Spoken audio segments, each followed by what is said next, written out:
Bon matin.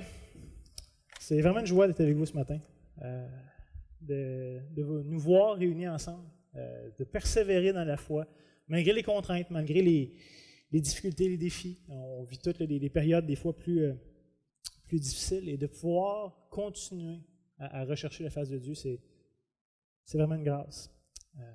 Donc en tout cas, bien content d'être avec vous. Ce matin, on va reprendre exactement là où on s'est laissé la semaine passée. Pour ceux qui êtes des habitués, vous savez, on est dans une série sur Marc qui achève éminemment. La semaine passée, on avait terminé au verset 28 où Jésus est finalement élevé sur la croix en deux criminels.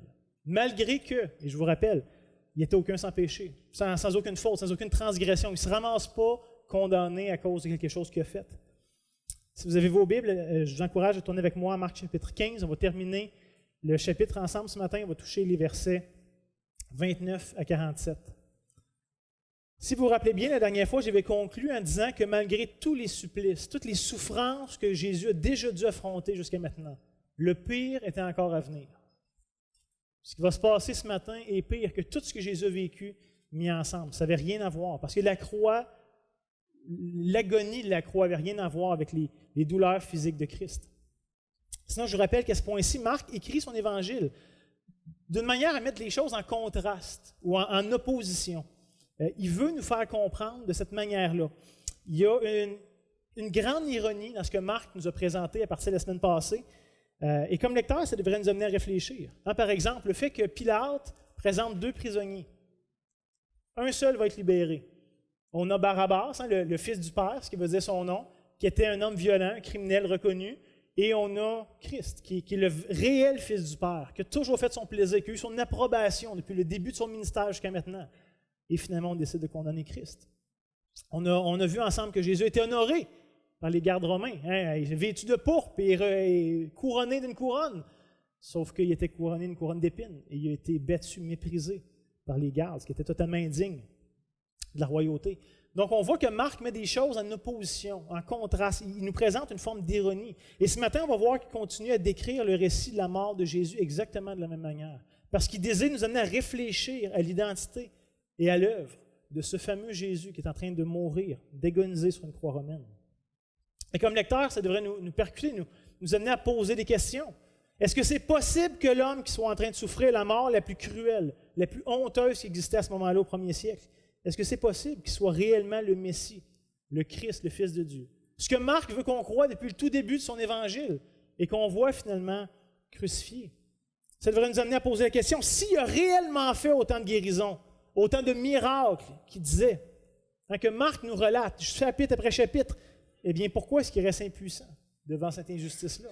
S'il est capable de faire des choses tellement grandes, tellement admirables, pourquoi est-ce que de son vivant, il annonçait avec autant d'assurance qu'il devait aller à la croix? S'il savait vraiment, pourquoi il ne s'est pas enfui? Il aurait pu. S'il savait vraiment que ça s'en venait, pourquoi est-ce qu'il n'a pas essayé de se défendre lors de ses procès, de préparer sa défense? Si Jésus est réellement le Fils de Dieu, pourquoi est-ce que Dieu ne fait rien devant cette mascarade et cette injustice? Si c'est réellement le Fils de Dieu, Dieu devrait intervenir et faire quelque chose. Donc, c'est plein de questions qui devraient traverser notre tête alors qu'on regarde ce passage. Et à première vue, tout indique, c'est-à-dire que Jésus n'est pas réellement le Messie et le Fils de Dieu. Comment est-ce que la croix peut avoir lieu si c'est bel et bien le cas? Mais pourtant, Christ est bel et bien le Fils de Dieu. La deuxième personne de la Trinité est en train de mourir sur cette croix. Et comme on a vu jusqu'à maintenant, si on a lu Marc, jusqu'à ce point-ci, c'était ça le plan. C'était ce qui était voulu, programmé, planifié, c'était désiré. Jésus y va d'une manière volontaire. Donc, sans plus tarder, commençons à lire notre passage ce matin. Je vais faire la lecture des versets 25 à 32. C'était la 3e heure quand ils le crucifièrent. L'inscription indiquant le sujet de sa condamnation portait ces mots: « Le roi des Juifs ». Ils le crucifièrent avec lui 2 brigands, l'un à sa droite, l'autre à sa gauche. Ainsi fut accompli ce que dit l'Écriture. Il a été mis au nombre des malfaiteurs. Les passants l'injuriaient, secouaient la tête en disant: « Hé, toi qui as détruit le temple et qui le rebâti en 3 jours, sauve-toi toi-même, descends de ta croix. » Les principaux sacrificateurs aussi, avec les scribes, se moquaient entre eux et disaient: « Il a sauvé les autres et ne peut se sauver lui-même. Que le Christ, le roi d'Israël, descende maintenant de sa croix, afin que nous le voyions, que nous croyions. » Ceux qui étaient crucifiés avec lui l'insultaient aussi. C'est quand même pathétique de se faire insulter par les gens qui partagent ta propre mort. Des gens crucifiés qui eux-mêmes ont été reconnus coupables, humiliés, battus, qui vont mourir dans quelques minutes, qui prennent même part à l'injure de t'injurier toi. Je veux dire, c'est difficile de tomber plus bas que ça. Et certainement, ce que vous voyez de par ce texte, toute l'ironie de la situation que Marc est en train de nous dépeindre. Premièrement, remarquez au verset 29, les passants qui insultent Jésus. Et dans nos versions francophones, l'ironie n'est peut-être pas super évidente, mais Marc, lorsqu'il écrit son texte en grec, dans la langue originale, veut utiliser ici le mot blasphéméo, qui est la forme verbale du mot blasphème. Il veut qu'on comprenne que les gens qui sont là sont en train de blasphémer Christ. Et pourtant, si vous vous rappelez bien, l'ironie se trouve dans ça. Le fait que les Juifs ont condamné Jésus à mort, justement parce qu'à leurs yeux, ils ont blasphémé. Permettez-moi de vous rappeler Marc chapitre 14, les versets 61 à 64, où là, on est dans le procès juif, que Jésus face aux Juifs en procès durant la nuit après son arrestation, où on lit « Jésus garda le silence et ne répondit rien. Le souverain sacrificateur l'interrogea de nouveau et lui dit « Es-tu le Christ, le Fils du Dieu béni ?» Jésus répondit « Je le suis. Et vous verrez le Fils de l'homme assis à la droite de la puissance de Dieu et venant sur les nuées du ciel. » Alors le souverain sacrificateur déchira ses vêtements et dit « Qu'avons-nous encore besoin de témoins? Vous avez entendu le blasphème, blasphémia, ici en grec, que vous ensemble, et tous le condamnèrent à mort. » Donc, le jugement, l'arrêt de mort sur Jésus est à cause qu'il a blasphémé. C'était le motif de condamnation. Et là, quelques heures plus tard, tout au plus, la foule se rassemble autour du blasphémateur afin de le blasphémer. Est-ce qu'il n'y a pas une grande ironie ici? Pourtant, dans les faits, Jésus n'a absolument pas blasphémé, puisqu'il est en vérité le Fils de Dieu.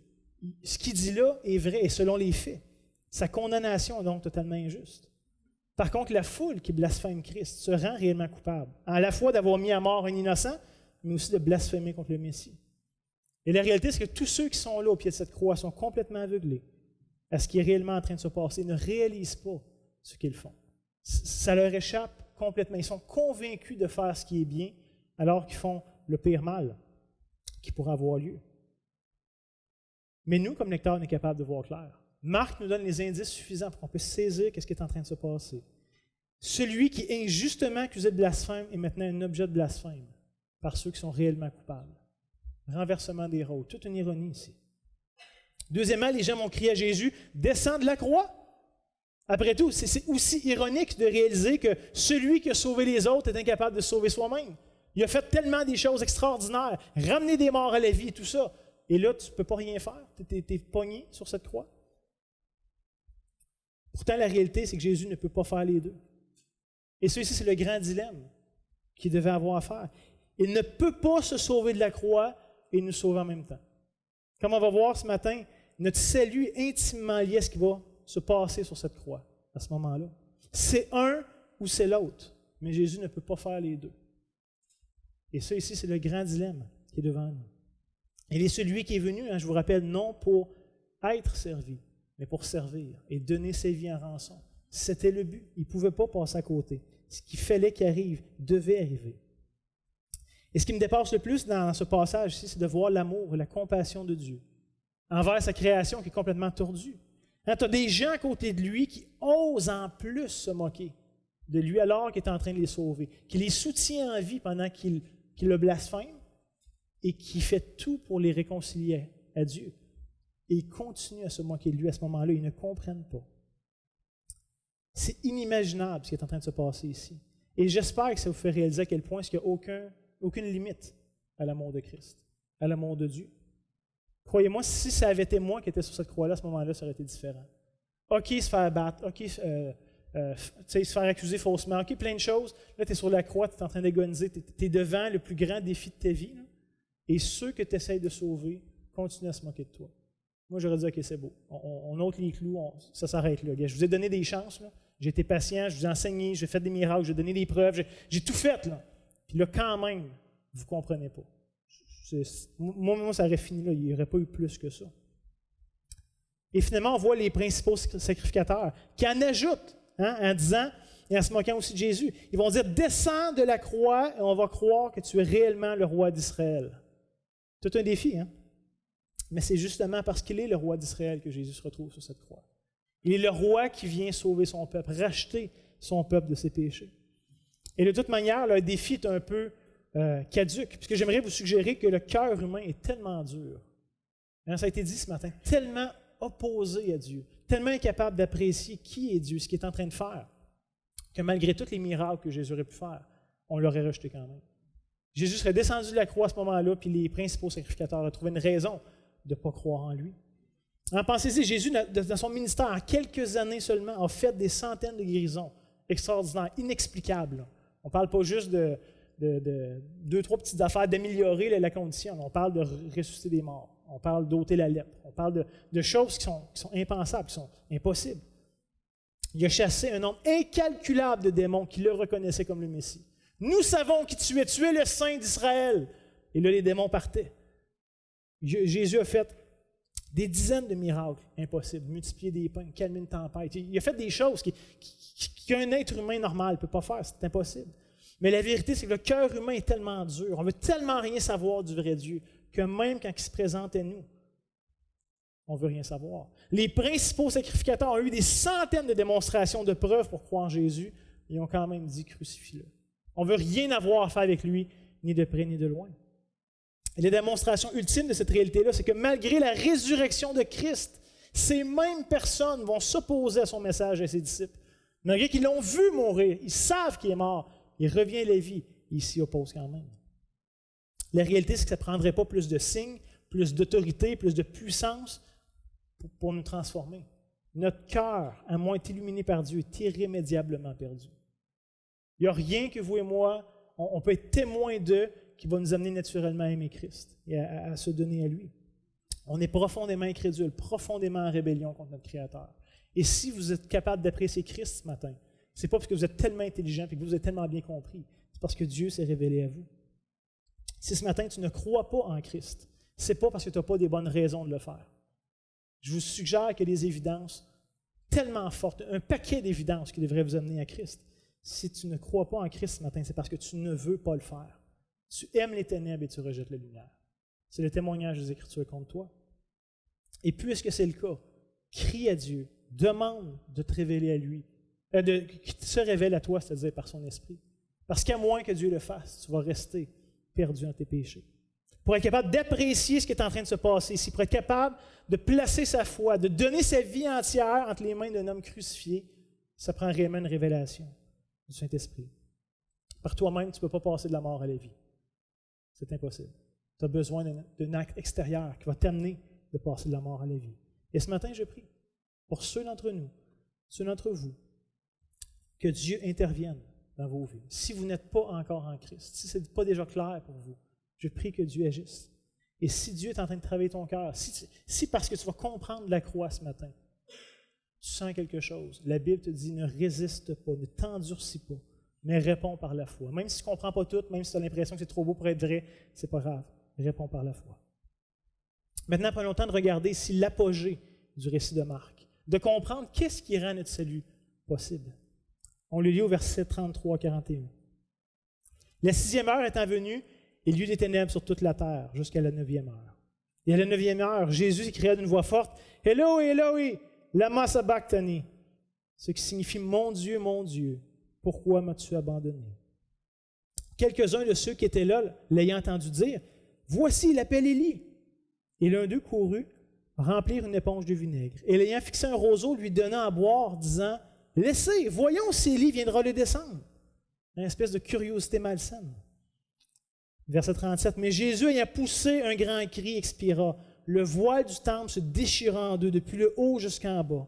Le centenier, qui était en face de Jésus, voyant qu'il avait expiré de la sorte, dit, « Assurément, cet homme était le Fils de Dieu. » Il y avait aussi des femmes qui regardaient de loin. Parmi elles, Marie de Magdala, Marie, mère de Jacques le mineur et de Jose, et Salomé, qui le suivait et qui le servait lorsqu'il était en Galilée. Et plusieurs autres étaient montés avec lui à Jérusalem. Je trouve ça intéressant, même je dirais extrêmement intéressant de voir que la création entière semble réagir devant la mort du Fils de Dieu. Remarquez les ténèbres que sur toute la terre entre midi et 3 heures. Il semble que la création réalise ce qui est en train d'arriver au Créateur. mais que les hommes sont complètement incapables de saisir l'enjeu qui est devant eux. C'est quand même fou ce qui est en train de se passer ici. C'est à ce point-là qu'on est ignorant et aveugle et qu'on a besoin d'une révélation qui nous vient de Dieu. Et à 3h l'après-midi, Jésus va crier d'une voix forte. Hein? Eloi, Eloi, lama sabachthani. Il prend ses dernières forces pour crier son désespoir et son affliction. Non seulement est-ce que Christ était rejeté par l'humanité en général, ça c'est clair, non seulement est-ce que Christ était rejeté plus particulièrement par son peuple, plus intimement par ses propres disciples, ses propres amis, mais ultimement, Christ est rejeté par son propre Père, Dieu lui-même, qui rejette son Fils à ce point-ci. Pourtant, je vous rappelle que le Père a déjà affirmé tout le plaisir et toute l'affection qu'il a pour son Fils unique. « Tu es mon Fils bien-aimé. En toi, j'ai placé toute mon affection. » Qu'est-ce qui se passe ici? Qu'est-ce qui justifie ce retournement aussi catégorique? Le Fils bien-aimé qui finalement est abandonné du Père. Pourquoi est-ce que le Père abandonne son Fils au moment le plus crucial de son ministère? Ça, on ne peut pas comprendre ça. On ne peut pas apprécier ce qui se passe à ce point-ci sans répondre à cette question-là. Pourtant, Jésus nous a déjà enseigné, il a déjà aidé ses disciples à comprendre. Je vous rappelle Marc 10, 45, qui est la penture de l'Évangile de Marc. « Car le Fils de l'homme est venu non pour être servi, mais pour servir et donner sa vie comme la rançon. » Il y avait une dette qui avait besoin d'être payée. Le Fils venait pas juste pour enseigner, pas juste pour guérir des gens, pas juste. C'était bien ça, mais ce n'était pas le but. Il venait payer une rançon. Si Christ est sur la croix, c'est parce qu'il vient porter en son être la pénalité des fautes et de notre péché. Et Christ, finalement, qu'est-ce qu'il est en train de faire à ce point-ci? C'est qu'il accepte volontairement de subir la colère, la juste condamnation de Dieu contre le péché de l'humanité. Ce qui effrayait le plus Jésus, ce qui le terrifiait dans le jardin de Gethsémani et qui priait avec insistance que la coupe s'éloigne de lui, c'est quoi qui le terrifiait autant? Hein, je vous rappelle ici que cette coupe était une image fréquente utilisée dans l'Ancien Testament pour nous parler de la colère, de la justice de Dieu. La coupe qui était devant lui, de prendre sur lui la condamnation que méritaient les péchés de l'humanité. Et Jésus, à ce point-ci, va boire la coupe jusqu'à la dernière goutte. Voici ce qui terrifiait Jésus autant. Et le Fils de Dieu qui a éternellement fait le plaisir du Père, maintenant rejeté par lui, et devient l'objet ultime de son dégoût, de sa haine. Toute la haine et le mépris que Dieu a toujours eu envers le péché, maintenant il le déverse sur son Fils. À ce moment-là, Christ porte nos péchés et subit le jugement qu'on aurait dû subir. Littéralement, Jésus souffre l'enfer, souffre la séparation qu'on aurait toujours dû vivre, nous, avec Dieu, que vous et moi on méritait pour nos péchés. Et pourtant, je vous rappelle que Jésus était innocent. Rien à voir avec lui. Il n'a jamais péché, jamais brisé la loi de Dieu. Mais malgré ici son innocence, sa propre haine du péché, Jésus, étant Dieu, avait en aversion le péché. Ce n'est pas comme si pour lui c'était plus acceptable. Il haïssait ça autant. Mais il décide de prendre sur lui notre laideur et notre honte et d'en subir les conséquences. C'est ça qui est en train de se passer. Paul va écrire plus tard en 2 Corinthiens 5, 19, « Car Dieu était en Christ, réconciliant le monde avec lui-même, n'imputant point aux hommes leurs offenses. » Pas parce qu'on n'avait pas d'offense, pas parce que Dieu a oublié ou qu'il n'était pas juste, parce qu'il a mis nos offenses sur Christ. Paul va dire, 2 versets plus loin, verset 21, « Celui qui n'a point connu le péché, ça c'est Jésus, il, Dieu, l'a fait devenir péché pour nous, afin que nous devenions en lui justice de Dieu. » J'en ai souvent parlé, mais je vous rappelle, c'est ce grand échange qui se produit à la croix, où non seulement Christ prend sur lui ce qui nous disqualifie devant Dieu, mais il nous donne sa justice. Ce qui a toujours fait le plaisir du Père à l'égard du Fils, il le met maintenant au bénéfice de ceux pour qui il vient mourir. Donc non seulement est-ce qu'on n'a plus de faute devant Dieu, mais maintenant on est même digne d'avoir accès à la présence de Dieu. Et c'est pour ça que Jésus est capable de dire qu'on est maintenant co-héritier avec lui. Tous les trésors de grâce que lui méritait sont maintenant mis à notre compte. C'est de sa justice qu'on est revêtu. Je vous avais dit que toutes les douleurs physiques de Jésus n'avaient rien en comparaison de ce qui s'est passé sur cette croix. Et c'est ça qui est en train de se passer. Lorsque Jésus agonise et sue du sang dans le jardin de Gethsémani, c'est pas parce qu'il avait peur des coups de poing, puis des coups de fouet, puis des clous, puis de tout ça. Ça n'a rien à voir. Si Jésus est hors de lui quelques heures avant la crucifixion, c'est parce qu'il réalisait qu'elle allait devenir l'objet ultime du dégoût, du rejet de Dieu, qu'elle allait faire face à la colère, à la haine de Dieu contre le péché, et qu'elle allait devoir y faire face seule. Qu'il ne recevrait aucun répit, aucun support de la part de son Père. Abandonné des hommes, mais surtout abandonné de Dieu. dans ce moment le plus ultime, le plus décisif de sa vie.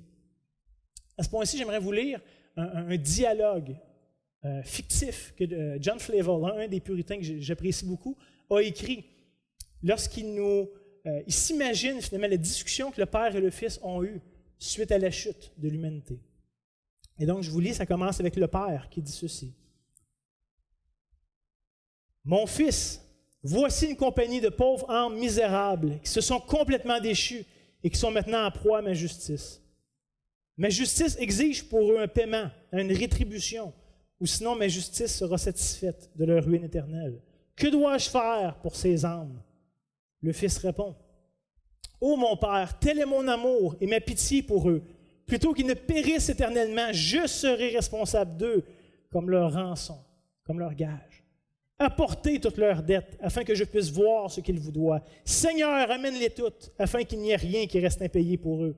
Cette dette, de ma main, tu l'exigeras. Je préfère souffrir ta colère afin qu'ils ne la souffrent, ils ne la subissent pas.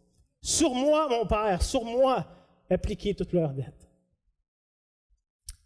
Le Père répond, « Mais mon fils, si tu entreprends cette œuvre pour eux, tu devras payer jusqu'au dernier centime.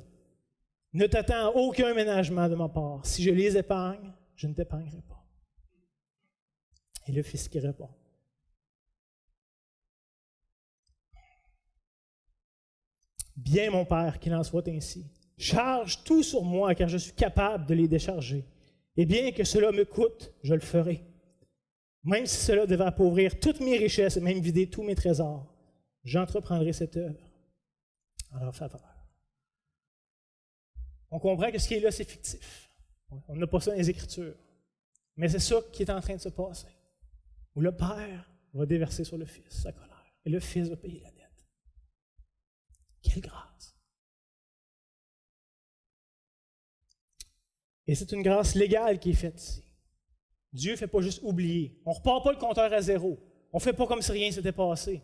Le mal devait être adressé. Justice devait être faite. Dieu juste ne peut pas juste oublier. Le mal a besoin d'être rencontré. Justice a besoin de tomber. Imaginez tous ceux qui ont souffert innocemment dans ce monde, tous ceux qui ont été violés, puis les meurtriers, puis tout ça. Dieu ne pouvait pas juste dire, mais maintenant j'oublie. Je pardonne à tout ce monde-là sans rien. Le mal devait être rencontré. Justice devait être faite. Et c'est une grâce légale qui est faite. Et la justice est maintenant accomplie par Christ. Et c'est ce que Marc veut qu'on comprenne lorsqu'il écrit au verset 37 à 39. « Mais Jésus, ayant poussé un grand cri, expira. Et le voile du temple se déchira en deux, depuis le haut jusqu'en bas. Et le centenier qui était en face de Jésus, voyant qu'il avait expié de la sorte, dit assurément cet homme était le Fils de Dieu. » Après avoir pris sur lui le poids, la condamnation des péchés, Christ expire et meurt. Lui qui pourtant, je vous rappelle, est Dieu dans toute son infinitude. Et remarquez le détail que Marc nous donne en rapport avec le voile qui se déchire. Ce n'est pas n'importe quel voile, il ne fait pas référence à n'importe quoi, il fait référence au voile du temple, celui qui séparait le lieu saint du lieu très saint. Et comme vous savez, personne ne pouvait entrer dans les lieux très saints. C'était la présence de Dieu. Dieu résidait là.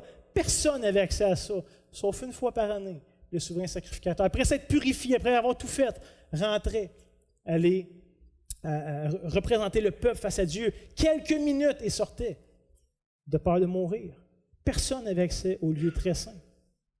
Malgré que Dieu habitait au milieu de son peuple. Que ce soit par le tabernacle dans le désert, que ce soit par le temple lorsque Salomon a fait construire, personne n'avait accès au lieu très saint. Dieu a dit, je vais être au milieu de vous, mais personne ne peut rentrer dans ma présence. Je vais tous vous tuer, vous allez tous mourir à cause de vos péchés.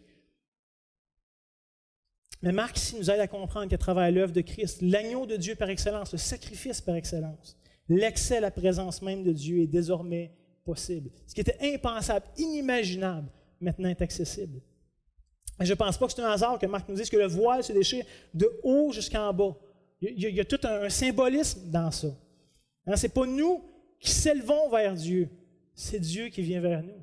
C'est lui qui a offert le sacrifice, c'est lui qui a payé le prix pour qu'on puisse le connaître, être réconcilié avec lui. Ce n'est pas nous qui allons se rendre juste devant Dieu, c'est lui qui nous justifie, qui nous déclare juste par l'œuvre de son Fils et qui nous pardonne nos péchés, qui rend possible cette communion avec lui.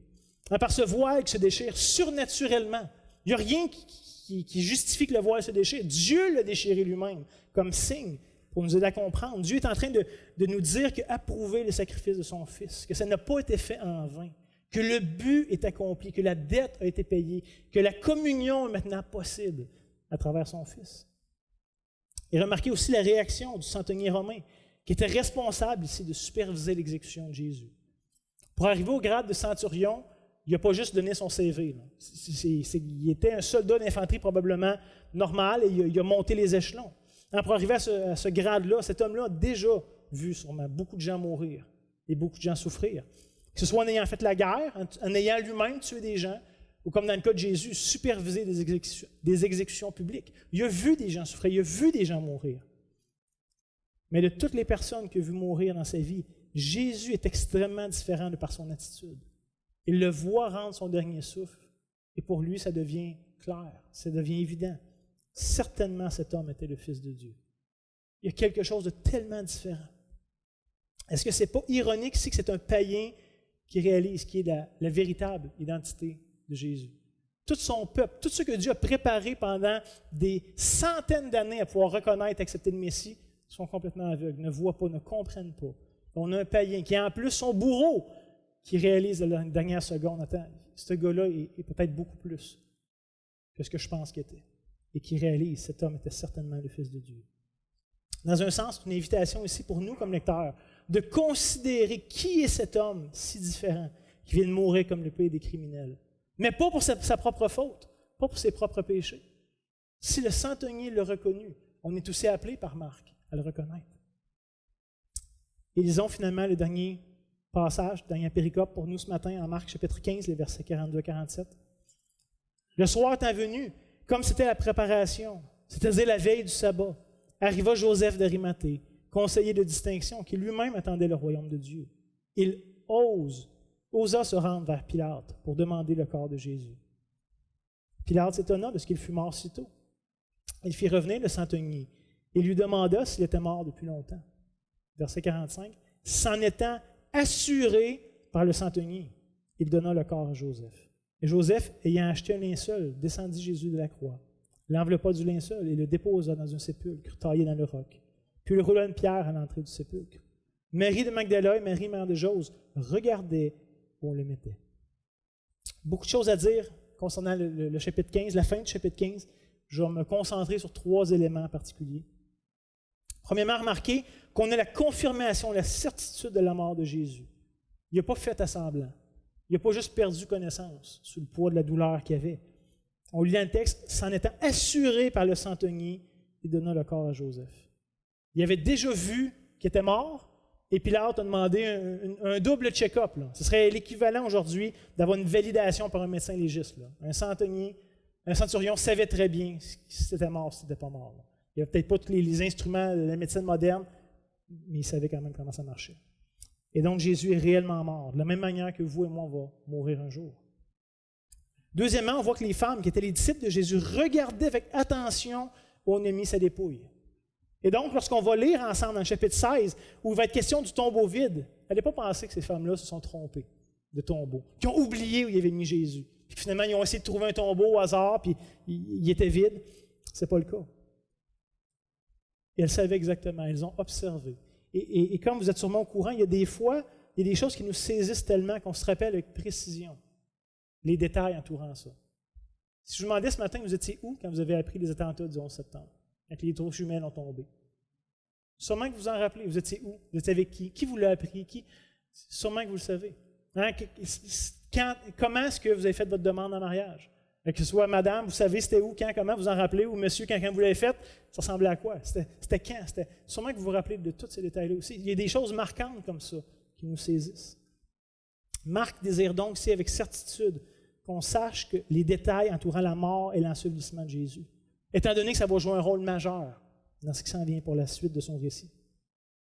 Et finalement, je termine en disant que c'est justement la présence des femmes à la croix et au tombeau qui rend le récit de Marc aussi crédible. Qu'est-ce que je veux dire par là? On voit que c'est un juif, un chef, une autorité juive qui vient descendre Jésus de la croix et qui l'ensevelit plutôt que ses disciples. Ça n'aurait pas dû être comme ça. Comme lecteur, ce ne serait pas attendu à ça. Mais Marc ne nous donne pas il ne se met pas à inventer des choses, il nous donne les faits comme s'ils sont passés. La même chose pour les femmes, on voit que c'est toutes des femmes qui sont témoins de où est mis Jésus. Et c'est aussi des femmes qui vont être les premières témoins de l'annonce de la résurrection, qui vont voir le tombeau vide. Et au premier siècle, le témoignage d'une femme valait beaucoup moins que celui d'un homme. Mais Marc nous rapporte les faits. Il ne nous rapporte pas ce qu'on aurait voulu savoir pour avoir une certitude. Ce n'est pas des détails qui ont été inventés par les apôtres, par l'Église primitive. Parce que tant qu'à inventer une histoire, rend-la crédible. Donne des détails, des éléments qui vont donner du poids à ce que tu racontes. Mais ce n'est pas le cas. On peut donc avoir l'assurance que Jésus est vraiment venu, qu'il est vraiment mort. Est-ce que vous le croyez? C'est une conception qu'on a dans notre société, pas judéo-chrétienne. Il y a des échos de tout ça. Tout le monde fête Noël, qui est la fête du petit Jésus. Tout le monde fête Pâques, parce qu'il est supposé être mort sur une croix. Il y a encore des échos, mais ce n'est pas juste de le savoir. Le croyez-vous? Avez-vous placé votre foi dans l'autorité de la parole de Dieu? Est-ce que ça change quelque chose dans vos vies? Sinon, c'est une connaissance comme un autre. Ça n'a pas plus de valeur que ça. Mais pourtant, c'est l'invitation que Marc veut faire ce matin. De ne pas juste connaître ces détails, mais d'y croire. D'y ajouter votre foi. C'est l'invitation que je vous fais, que des millions de chrétiens vous font ce matin. De vous aussi croire, non seulement à la mort, mais à la résurrection de Christ. Ce matin, j'aimerais juste terminer en disant une chose à ceux qui parmi vous êtes déjà croyants, déjà disciples. Comme pasteur, j'ai souvent entendu des frères, des sœurs me dire qu'ils ont parfois l'impression que Dieu les a abandonnés. Peut-être c'est ce que vous vivez ce matin, que vous avez l'impression de vivre. Et honnêtement, je peux comprendre. J'ai déjà eu cette perception, cette sensation, où Dieu semble être lointain ou silencieux. Et je dis Dieu semble, parce que c'est seulement notre perception, ce n'est pas la réalité. J'aimerais juste vous dire ce matin, si vous êtes au bénéfice de l'œuvre de Christ, Dieu ne vous abandonnera jamais. Jamais. D'aucune circonstance possible. Christ a été abandonné à votre place une fois pour toutes. Lui a pris la condamnation qu'on méritait. C'est lui qui a subi cet abandon, qui a bu la coupe jusqu'à la dernière goutte pour qu'on n'ait jamais à le faire. Christ a été abandonné pour que nous n'ayons jamais à être abandonnés par Dieu. Donc, mes chers frères, mes chères sœurs, j'aimerais simplement vous rappeler ce matin que Dieu est toujours bien disposé à votre égard. Le plaisir qu'il a toujours eu pour son Fils, maintenant il l'a envers vous. Pas à cause que vous êtes tellement bon et tellement capable, mais parce que vous avez maintenant cette justice. C'est ces mérites qui étaient inhérents à Christ et qui maintenant sont appliqués à votre compte. Dieu va toujours être bien disposé, ne se détournera jamais de vous, ne serait-ce qu'une seconde. Je sais, je comprends que des fois on peut se sentir comme ça, mais par la foi, je vous encourage à saisir cette vérité des Écritures. Encouragez-vous à saisir ce que Christ a parfaitement accompli une fois pour toutes à votre égard. Il vous a donné accès au Père. C'est fait. C'est terminé. C'est objectif. Ce n'est pas juste si vous le sentez. C'est accompli. C'est vrai qu'on fait encore des niaiseries, qu'on pêche, qu'on se trompe, qu'on s'égare, qu'on est tiède, que tout ça, c'est vrai. C'est vrai qu'on a encore besoin de se repentir des mauvaises choses qu'on fait. Mais jamais ça va venir influencer le regard de Dieu envers vous. Christ l'a pris une fois et c'est terminé. Je vous l'ai souvent dit, je vous le rappelle encore ce matin, je termine là-dessus. Christ nous inclut dans une œuvre qui est totalement accomplie. Pas en train de se faire, pas presque accomplie, totalement accomplie. Il nous inclut dans une œuvre qui n'a jamais dépendu de nous, d'aucune manière que ce soit. Il nous inclut dans une œuvre qui ne dépend pas actuellement de nous, d'aucune manière que ce soit. Il nous inclut dans une œuvre qui ne dépendra jamais de nous, d'aucune manière que ce soit. Réalisez-vous la sécurité, l'assurance qu'on a en lui. Ce que je vous invite cette semaine, c'est de pouvoir vous reposer dans cette œuvre qui est parfaite, qui est accomplie à votre égard, à laquelle on ne peut rien ajouter et à laquelle on ne peut rien enlever. Comme croyant, on devrait avoir ce repos en lui. Prions ensemble. Notre Dieu, que dire de plus que merci, que d'exprimer une faible reconnaissance en comparaison de ce que toi t'as fait pour nous. Seigneur, c'est impensable, on n'aurait jamais osé demander ces choses, même dans nos rêves les plus fous. Et tu l'as pourtant fait. Tu as aimé tes ennemis à un grand prix. Seigneur, rends-nous capables d'apprécier de plus en plus ce qui s'est passé sur cette croix. Permets que notre foi s'enracine de plus en plus dans ces vérités tellement grandes, tellement profondes, et qu'on puisse croître, Seigneur, dans ce que tu as fait pour nous.